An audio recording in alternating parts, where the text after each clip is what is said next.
káàbọ̀ sáfì ìjìnlẹ̀ lórí ìkànnì ATM Media TV. Àlejò wa àfin ìjìnlẹ̀ jẹ́ ètò kan tí a gbé kalẹ̀ lórí ìkànnì ATM Media TV. Orúkọ tèmi ò yí padà, Abubakar Toyin Mohammed ni. Ní kété tẹ́ ẹ ti dé àfin ìjìnlẹ̀, ẹ ti ní àǹfààní sí ẹgbẹ̀rún 10, ìyẹn ẹgbẹ̀rún 2 lórí ìbéèrè kọ̀ọ̀kan. Ìbéèrè 5 òun lẹ́mù nínú àwo yìí. Àwọn tí wọ́n ṣe alágbàtẹ̀wò ètò tá a wà yìí ó ní iléeṣẹ́ Triple D LLC lábẹ́ ọmọọba Ṣọ̀ún Sàláwù of USA àti iléeṣẹ́ Kitan Fitness. Iléeṣẹ́ Kitan Fitness ibẹ̀ ni wọ́n ti ń ṣe ètò ìdárayá, ìyẹn gym. Wọ́n ní pé tí ẹ bá gba gbogbo ìbéèrè wa pátápátá wípé àǹfààní sílẹ̀ fún yín láti wá ṣe ètò ìdárayá ọlọ́jọ́ kan lọ́dọ̀ wọn. Àlejò wa, ìjẹ́ ṣetán? Bẹ́ẹ̀ni mo ṣetán. Ṣé ẹ láyà? Mo láyà. Ṣé ẹ lè gbé Gẹ̀ẹ́sì? Màá try. Kí ló kọ yín? Orúkọ mi ni Comrade Bello Ahmed. Ọmọ bíbí ìlú wo ni yín? Ọmọ bíbí ìlú Ìwó. Iṣẹ́ wo ni ẹ yàn láàyò? Mo jẹ́ akẹ́kọ̀ọ́, so mo sùn jẹ́ èmi náà try láti gbúdà mi sí inú òṣèlú. Mo jẹ́ as a politician. Síwájú ká tó kàn lu agbami ètò, àwọn òfin kọ̀ọ̀kan ó dìrọ̀ mọ́ ìbéèrè àti ìdáhùn.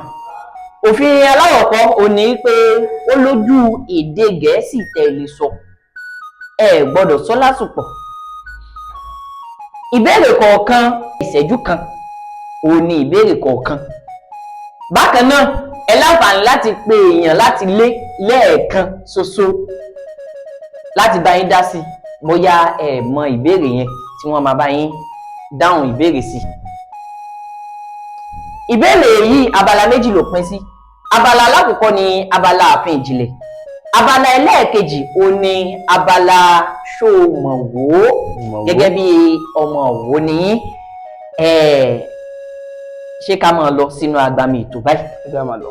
Ẹ mú ẹsí kòkò kẹ́ ẹ mú béèrè.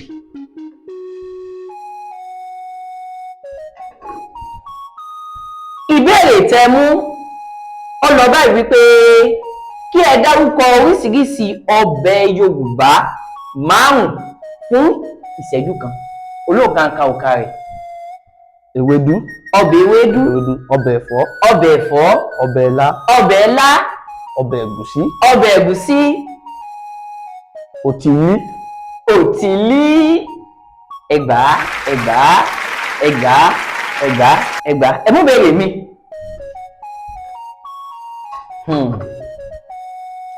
Ìbéèrè tẹ́ mú lọ báyìí wípé kí ẹ dárúkọ lítírésọ̀ alohùn 3. Lítírésọ̀ alohùn 3.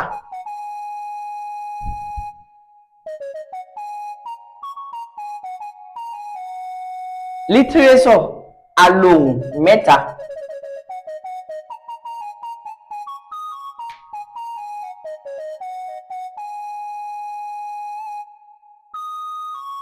Lítírésọ̀ alohùn 3. Olóǹkàǹkà òkà rẹ̀.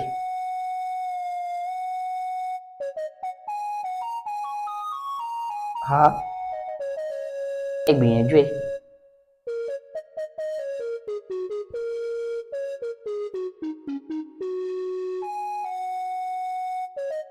Ìṣẹ́jú kan ti pé.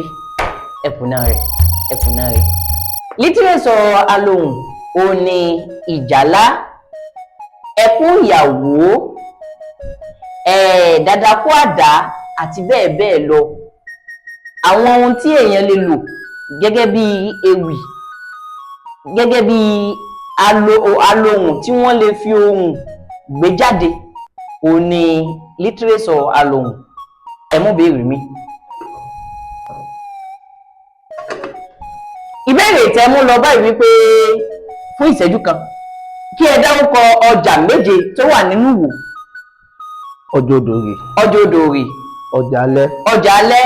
Ọjà New Garage. Ọjà New Garage Market. Ọjà Ọba. Ọjà Ọba. Ọjà Alẹ́ náà lọ́jọ́ Ọba.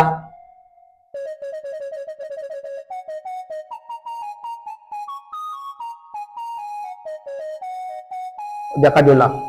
Ọjà Kájọlà. Ìṣẹ́jú kan ti lọ. Ẹ ti dárúkọ 4. ọjà alẹ́, ẹ ti sọ.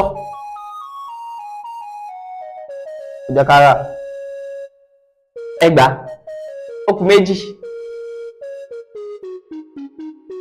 ọjà jàǹkárà, Jàǹkárà aka ó kọ ẹyọ kan. Ó wù mí kẹ́ ẹ gbà ẹ gbé mo ìṣẹ́jú kan yín ti lé.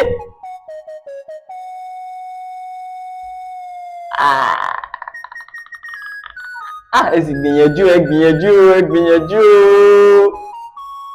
fún ìṣẹ́jú kan yín ti lé báyìí. Ó wù mí kẹ́ ẹ gbà ẹkùnà rẹ̀. Ó kọ àwọn ọjà kan tí ẹ dárúkọ. Ìsọ̀ Aláwòbọ̀ ọjà ni, ọjà ojoojúmọ́ ni. Ọjà Mufti Market tó wà ní Dáwùlì Ìjírá, ọjà jọ́kàwọn ni. Ẹkùnà rẹ̀ ẹ mú béèrè mi. Ìbéèrè tẹ́ mú ọlọ́ba yìí wípé àwọn wo ni wọ́n máa ń sun ìjálá? Àwọn wo ni wọ́n ń sun ìjálá? àwọn ọdẹ. Àwọn ọdẹ. Ṣó dá yín lójú? Sọdẹ ní ń sun ìjálá?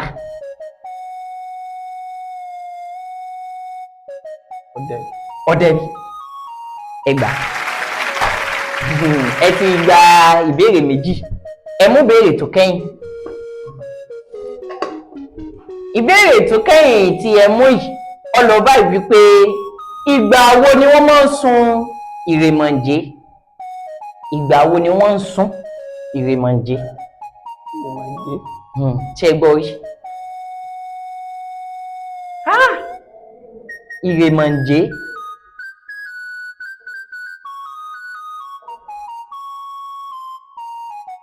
Ìgbà tí wọ́n máa ń sun. Ìgbà ìgbéyàwó. Ẹkún ìyàwó ni wọ́n ń sun lásìkò ìgbéyàwó. Ẹkùnà rẹ̀. Ìrèmọ̀jé àwọn ọdẹ ni wọ́n máa ń sun fún. Tí ọdẹ bá kú, òun ni wọ́n máa ń sun. Òwú ni wọ́n sì máa ń sun. Wọ́n máa fi ṣe ìkẹyìn fún ọdẹ. Òun ni ìrèmọ̀jé. Ẹkùnà rẹ̀. Ẹ kú ìgbìyànjú àtàárọ̀. Ẹ gba ìbéèrè méjì nínú ìbéèrè 5 tó túmọ̀ sí pé ètò jíìmù ọ̀fẹ́, eré ìdárayá ọ̀fẹ́ ó ti lọ, ó ti rẹpẹtẹ.